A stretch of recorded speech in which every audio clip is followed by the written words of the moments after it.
आज हम एक नया टॉपिक स्टार्ट करेंगे, बड़ा इंपॉर्टेंट टॉपिक है।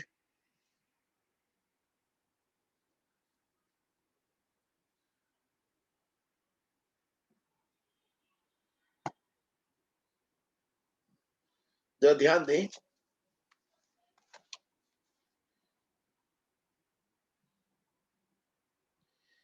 एक टॉपिक का नाम है ऑस्मोसिस।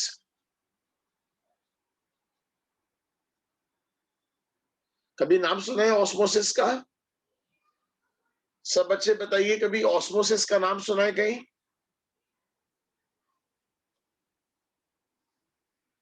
ऑस्मोसिस।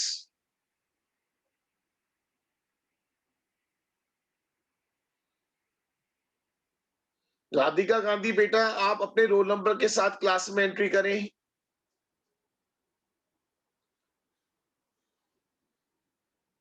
मैं आपको समझाता हूं व्हाट इज ऑस्मोसिस।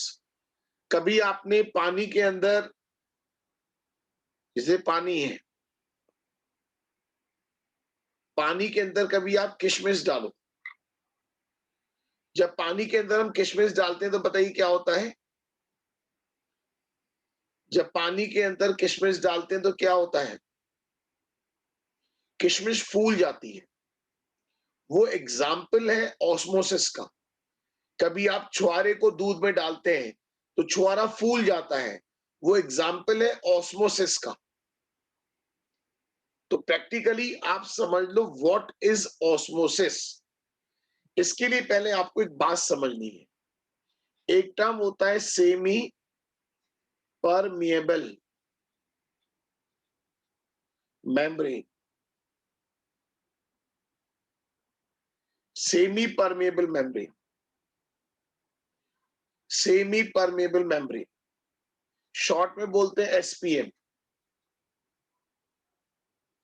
शॉर्ट में बोलते हैं एसपीएम। इसकी खास बात क्या होती है? ये अपने में से जो सॉल्वेंट के पार्टिकल्स होते हैं, सॉल्वेंट पार्टिकल्स को पास आउट कर देती है।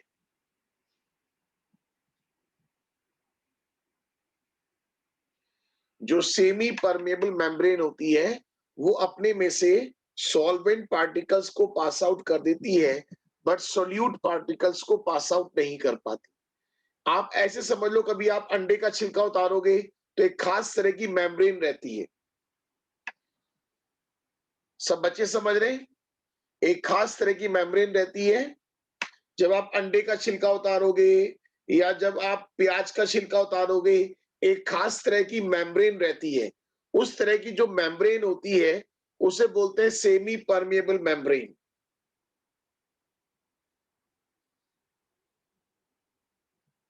सब बच्चे फॉलो कर रहे हैं? तो आप एक बात जान लो, जरा ध्यान दें, एक बात आप जान लीजिए। एक मिनट रुको जरा। सब बच्चे ध्यान दें, ऑस्मोसिस किसे कहते हैं? एक बार शुरुआत से देख लो, ऑस्मोसिस क्या है? The phenomena of the flow of solvent, the phenomena of the flow of solvent through a semi-permeable membrane from pure solvent to the solution or from dilute solution to the concentrated solution। जल्दी बोले, यहां तक की बात clear?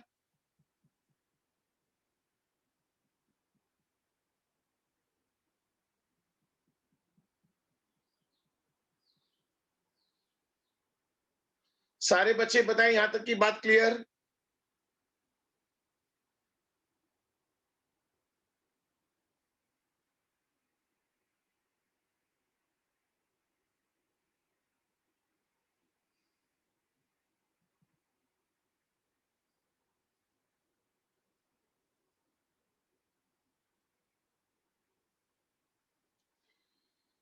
अब आप देखो जरा, semi permeable membrane, semi permeable membrane, the membrane which allow the passage of only solvent molecules and not of solute particles called semi permeable membrane।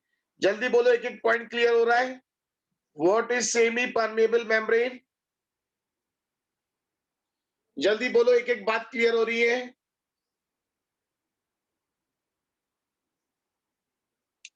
सारे बच्चे बोले कि बात क्लियर हो रही है।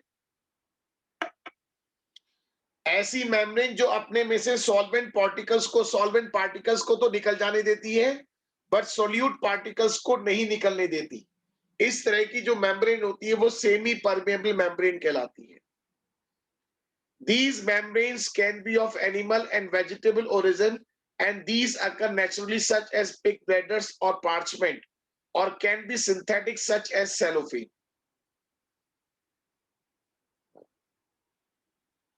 Such as cellophane. ये सब सिंथेटिक भी हो सकती हैं। The artificial semi-permeable membrane is of copper ferrocyanide. ये नाम ध्यान रखें, ऑब्जेक्टिव में क्वेश्चन बन सकता है। कॉपर फेरोसाइनाइड Cu2 FeCN6, ये फॉर्मूला नोट कर लीजिए। Copper ferrocyanide Cu2 FeCN6। सब बच्चे फॉलो कर रहे हैं? यहां तक की बात क्लियर?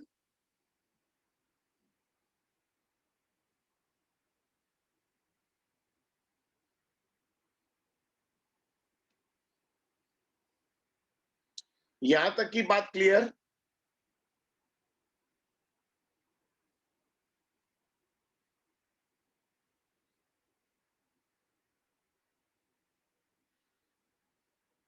ना बेटा, Cu2 FeCN का whole 6,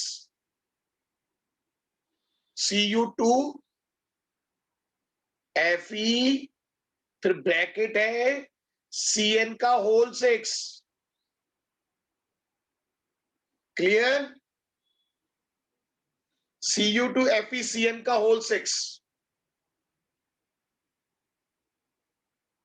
Copper ferrocyanide is not used for studying osmosis in non-aqueous solvent. जो जहां पानी नहीं है, ये ऑब्जेक्टिव पॉइंट है। नॉन एक्वस सॉल्वेंट सॉल्यूशन, जो बिना पानी के बनते हैं solution, because it is soluble in non aqueous solution, क्योंकि ये नॉन एक्वस सॉल्यूशन में सॉल्युबल हो जाती है। बोलो, एक एक पॉइंट क्लियर कर रहा हूं, मुझे पता है आपके पास घर पे जाके पढ़ने का टाइम नहीं है।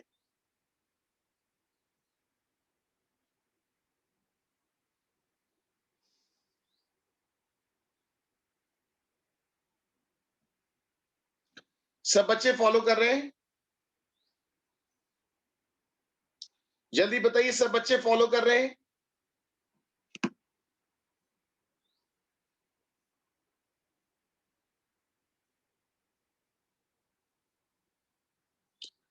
अब बात आती है व्हाट इज ऑस्मोटिक प्रेशर।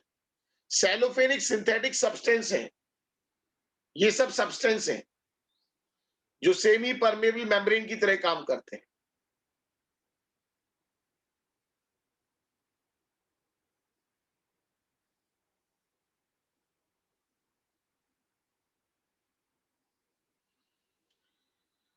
जरा ध्यान दें, osmotic pressure. The osmotic pressure of a solution is the excess pressure that must be applied to a solution to prevent osmosis. The osmotic pressure of a solution is the excess pressure that must be applied to a solution to prevent osmosis. याद आ रहा है? Osmosis को रोकने के लिए solution के ऊपर जो हम एक्सटर्नल प्रेशर अप्लाई करते हैं उसको क्या बोलते हैं? Osmosis, osmotic pressure. कितने बच्चों को याद आ रहा है?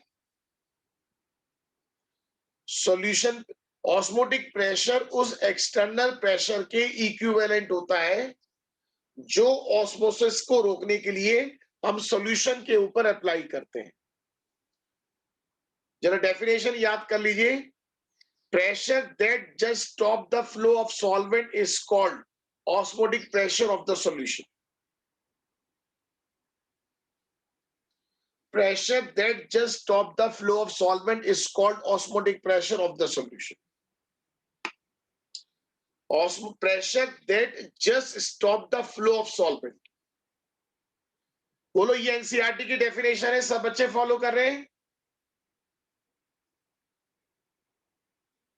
Pressure that just stop The flow of solvent is called osmotic pressure of the solution.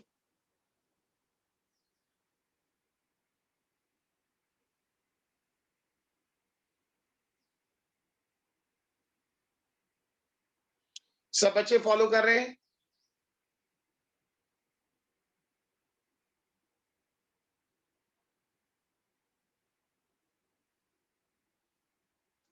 Osmotic pressure is a colligative property. Osmotic pressure is a colligative property as it depends on number of solute particles, not on their identity. Particle छोटा है, particle मोटा है, इस बात से कोई फर्क नहीं पड़ता. जल्दी बोलिए, बात clear?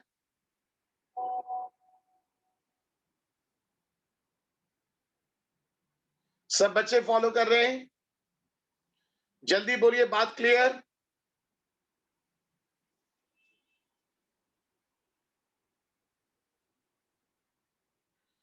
For dilute solution experimentally. अब मैं आपको बताता हूं.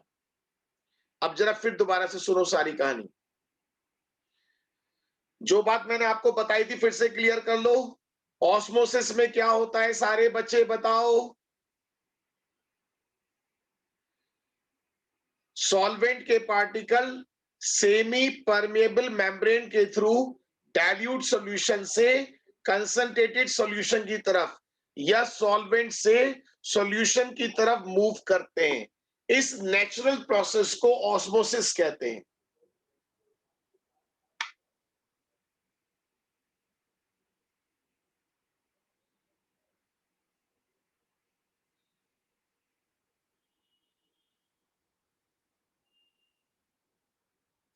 सब बच्चे फॉलो कर रहे हैं?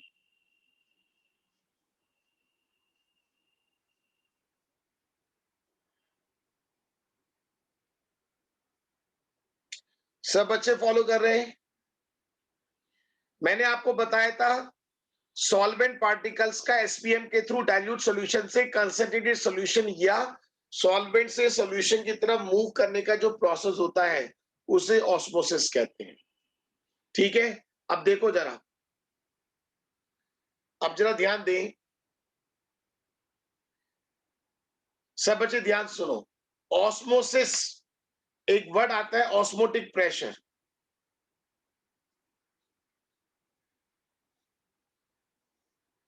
ये बताते हैं कि ऑस्मोटिक प्रेशर कहां से क्रिएट होता है. सब बच्चे ध्यान दें. ऑस्मोटिक प्रेशर कहां से क्रिएट होता है? जब सॉल्यूट के पार्टिकल्स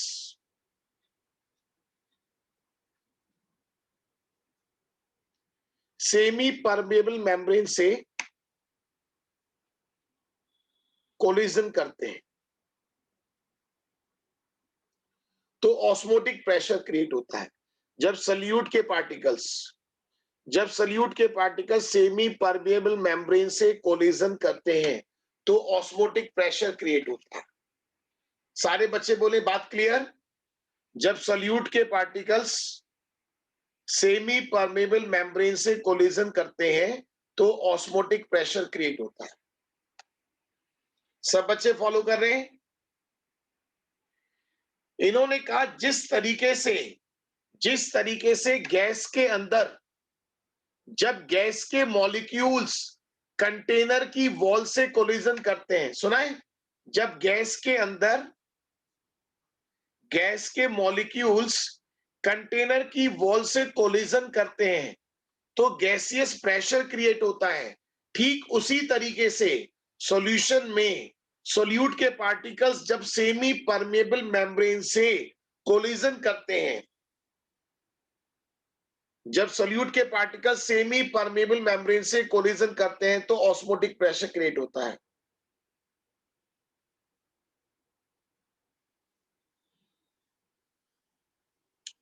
सब बच्चे फॉलो कर रहे हैं?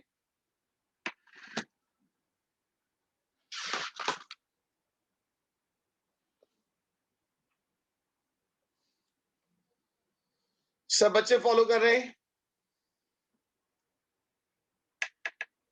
उन्होंने कहा जो रूल्स गैसेस पर फॉलो होते हैं वही रूल्स डाइल्यूट सॉल्यूशन पर फॉलो होते हैं. जैसे आपने पढ़ा था ना PV equals NRT, same equation, pi V equals NRT, pi equals to osmotic pressure, we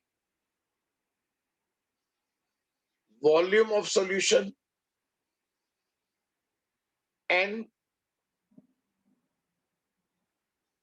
number of moles of solute, R gas constant, T temperature in Kelvin. Temperature in Kelvin. सब बच्चे follow कर रहे हैं? जल्दी बोलिए, बात समझ में आ रही है? बेटा ऑस्मोटिक प्रेशर सॉल्यूशंस के अंदर क्रिएट होता है।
सब बच्चे फॉलो कर रहे हैं?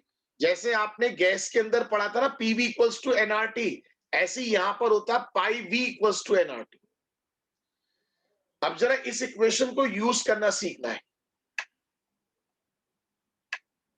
पाई N upon V R T, pi equals to N upon V R T, या pi equals to C R T, pi equals to C R T. इस सी कहलाता है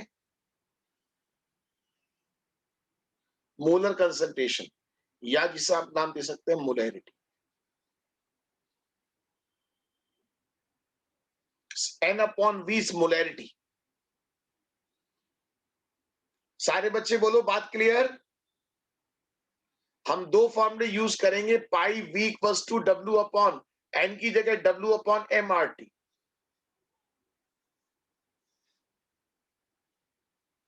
सब बच्चे देख लीजिए, pi equals to N upon V R T, pi V equals W upon N की जगह आप जानते हैं ना एन कैसे निकालते हैं। सारे बच्चे बोलो, बात क्लियर?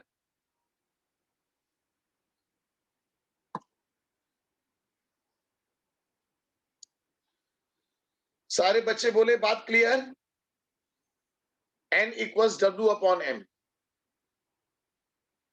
अब देखो जरा, कुछ बच्चे आर को लेके गलती करते हैं। Unit of P, unit of V, value of are.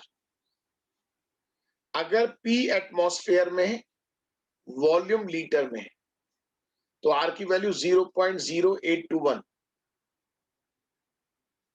Atmosphere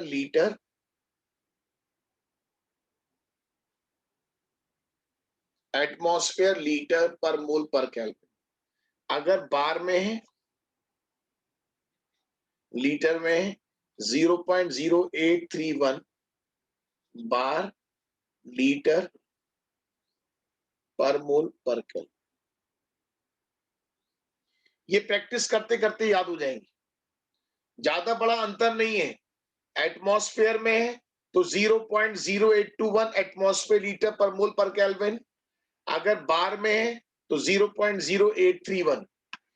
कुछ फिजिक्स में भी यूज होती हैं, आपने आर की वैल्यू एमकेएस सिस्टम कभी पढ़ा होगा आपने।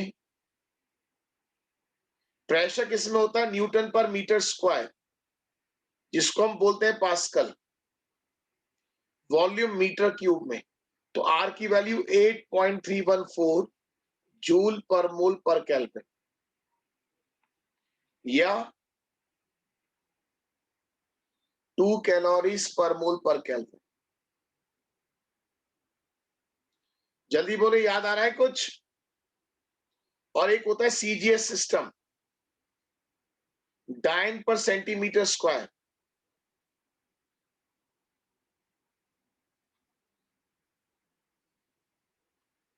डाइन पर centimetre square, volume centimetre cube में 8.314 इंटू 10 की पावर 7 अर्ग पर मोल पर केल्विन।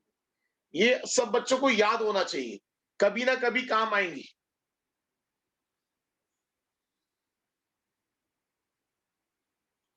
कभी ना कभी काम आएंगी।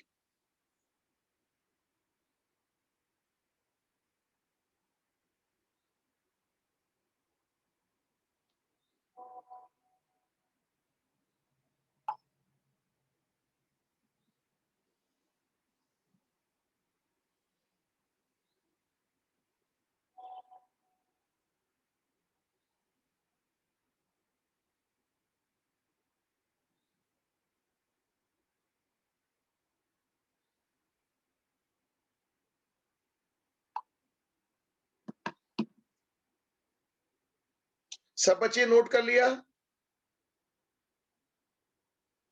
जल्दी बोलो।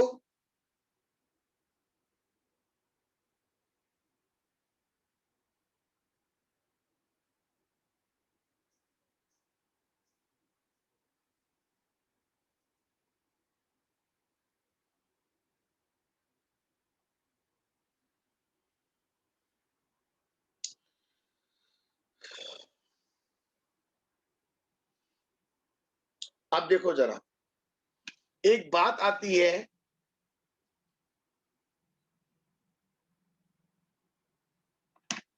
जरा ध्यान दें।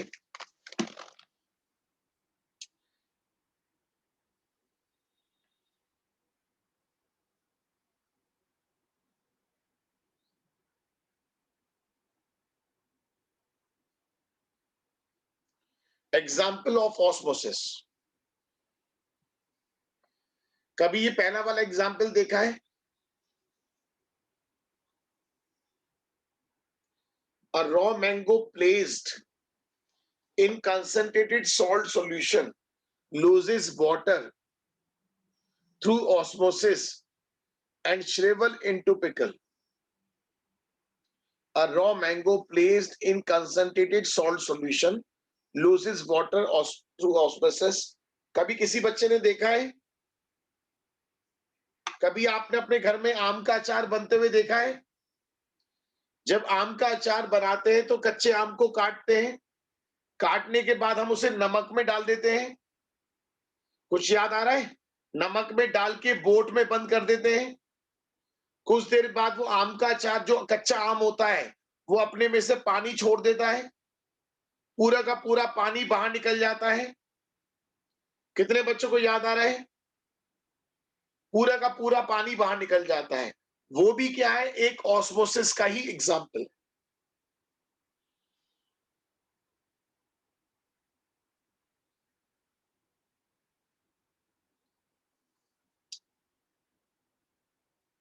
सब फॉलो कर रहे हैं?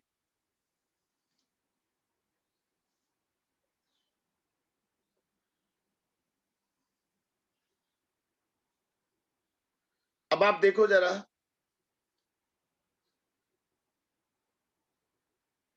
wilted flower revive when placed in fresh water. Wilted flower revive when placed in fresh water. अगर आप मुरझाए हुए फ्लावर्स को अगर आप फ्रेश वाटर में रखते हैं तो दोबारा से रिवाइव कर जाते हैं। कभी आपने गाजर और मूली को देखा है? कभी घर में पड़ी रह जाती है तो रबड़ जैसी हो जाती है। सारे बच्चे बोलो।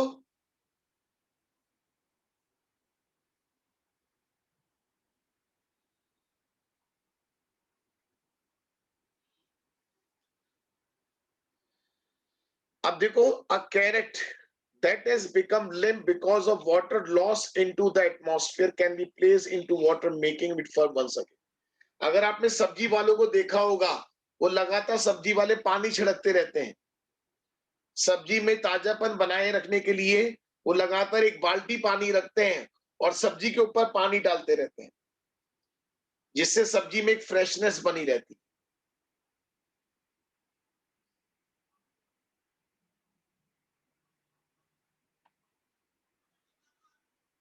अब आप ये देखो, आपके ब्लड सेल हैं, अगर आप उसे ब्लड सेल को 0.9% मास बाय वॉल्यूम के सॉल्यूशन से ज्यादा वाले में रख दोगे, तो वो कोलैप्स हो जाएंगे, श्रिंक कर जाएंगे। 0.9%। दो बातें हैं, अगर आपने अपने ब्लड सेल को, आप सोच के बताओ, अगर आपने ब्लड सेल को आपने गाड़े में रख दिया, गाड़ी के अंदर, तो ब्लड सेल में से पानी बाहर निकल जाएगा। और अगर आपने ब्लड सेल को पानी में रख दिया, तो ब्लड सेल के अंदर पानी घुस जाएगा और वो फूल के फट जाएंगे। मेरी बात समझ रहे हैं? जैसे आप ये मान लो, आप ब्लड सेल को अंगूर मान लो, अंगूर का दाना।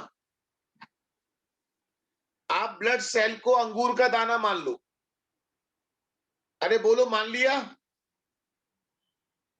अगर आपने उसे पानी के अंदर रख दिया तो स्वेल कर जाएगा।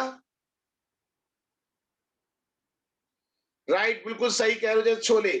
अगर आपने उसे पानी के अंदर कर दिया तो स्वेल कर जाएगा। और अगर आपने उसे नमक के गाढ़े सॉल्यूशन में डाल दिया तो श्रिंक कर जाएगा। अगर आपने उसे नमक के गाढ़े सॉल्यूशन में डाल दिया तो श्रिंक कर जाएगा।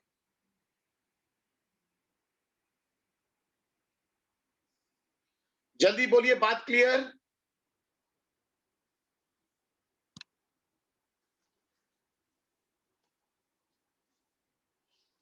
सारे बच्चे बोले, बात clear?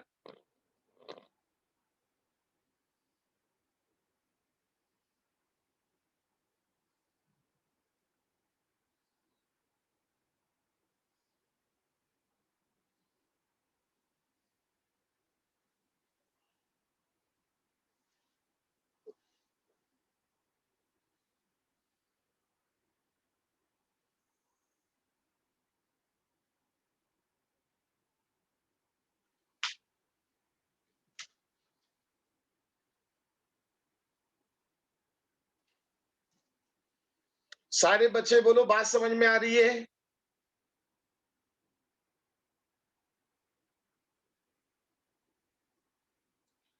People taking a lot of salt or salty food experience water retention in tissue cells and intercellular space because of osmosis. The resulting puffiness or swelling is called edema. The resulting puffiness or swelling is called edema.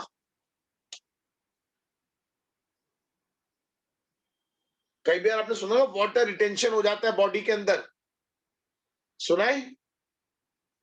Water retention, body में puffy, body के अंदर puffiness आ जाती है, इसको बोलते हैं oedema.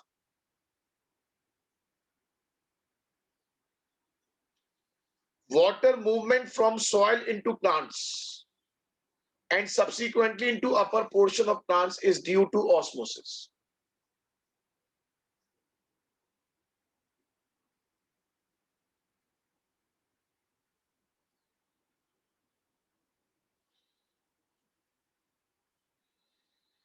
जो लोग सॉल्टी फूड ज्यादा खाते हैं उनके साथ होता है, सॉल्टी फूड ज्यादा खाते हैं। सारा प्रोसेस ऑस्मोसिस का ही है, सारा प्रोसेस ऑस्मोसिस है। अगर आप ये देखो,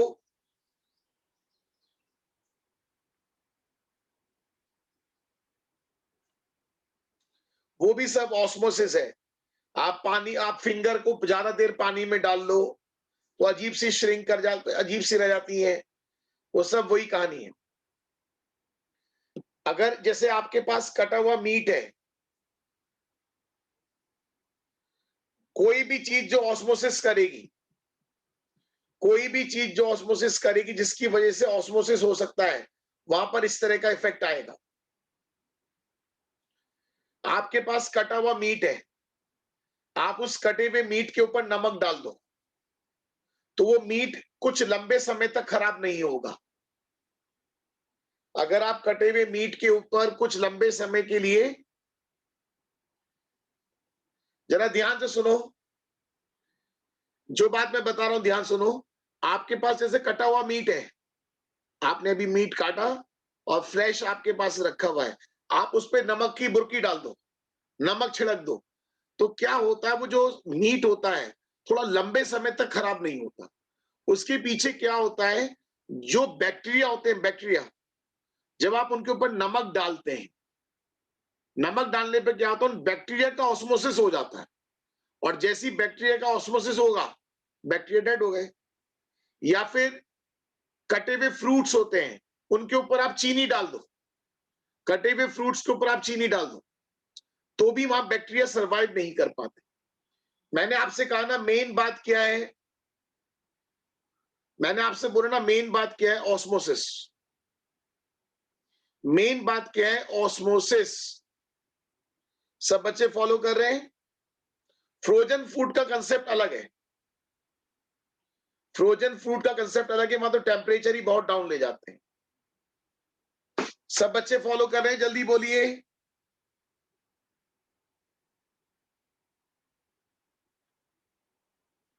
एक बार लैंग्वेज पढ़ लेते हैं। The preservation of meat by salting and of fruits by adding sugar protect against bacterial action through the process of osmosis. A bacterium and salted meat and candied fruit lose water, shrivel and dies. चलिए कल करते हैं इसके numerical. कल मैं आपको osmosis के numerical कराऊंगा। जितना मैं आपको पढ़ा रहा हूं बहुत धीमे धीमे पढ़ा रहा हूं, आराम से करते रहिए। आपको पता भी नहीं चलेगा कब आपके चैप्टर्स पूरे होते चले जाएंगे। बहुत से बच्चे तो अपना रोना रोते रहेंगे, बट जो पढ़ने वाले बच्चे हैं वो डेफिनेटली मेरे साथ अच्छा कर जाएंगे। कल आपके एग्जाम होंगे तो आपको दिक्कत नहीं आएगी, ये मैं आपको विश्वास दिला रहा हूं। जो बच्चे मेरे साथ रेगुलर काम कर रहे हैं, आपको किसी हालत में कोई दिक्कत नहीं आएगी। बस मेरे अकॉर्डिंग काम कीजिए। ठीक है, फिर आज के लिए इतना रखते हैं।